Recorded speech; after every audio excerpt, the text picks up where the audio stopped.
Hello viewers, welcome to my channel. ఈ video నేను మిషులెక్కని. So ఈరోజు ఈ వీడియోలో నేను చామదుంపల ఫ్రై ఎలా తయారు చేసుకోవాలో చూపించబోతున్నాను.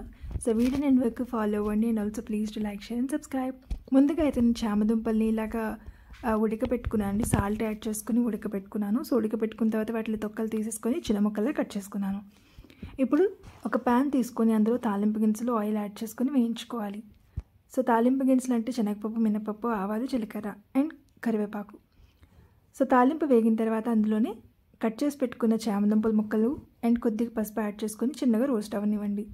ఇప్పుడు మిక్సర్ జార్ తీసుకొని అందులో పచ్చిమిరపకాయలు, అల్లం అండ్ కొద్దిగా సాల్ట్ యాడ్ చేసుకొని గ్రైండ్ చేసుకోండి. ఇప్పుడు ఈ మిశ్రమాన్ని అంతా కూడా మనము వేయించుకుంటున్న చామదుంపల్లో వేసుకోవాలి.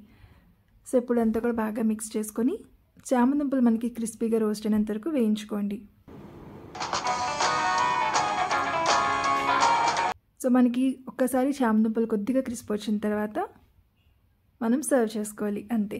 ఈ టైంలో మీరు ఒకసారి సాల్ట్ అది చెక్ చేసుకొని సాల్ట్ తక్కువైతే మీరు సాల్ట్ యాడ్ చేసుకోవచ్చు. అంతే, ఎంతో టేస్టీ అయిన చామదుంపల ఫ్రై అనేది రెడీ అయిపోయింది. సో మీరు కూడా మీ ఇంట్లో ట్రై చేసి మీకు ఎలా వచ్చిందో తప్పకుండా కామెంట్స్ చెప్పండి. Thanks for watching. Next video, bye.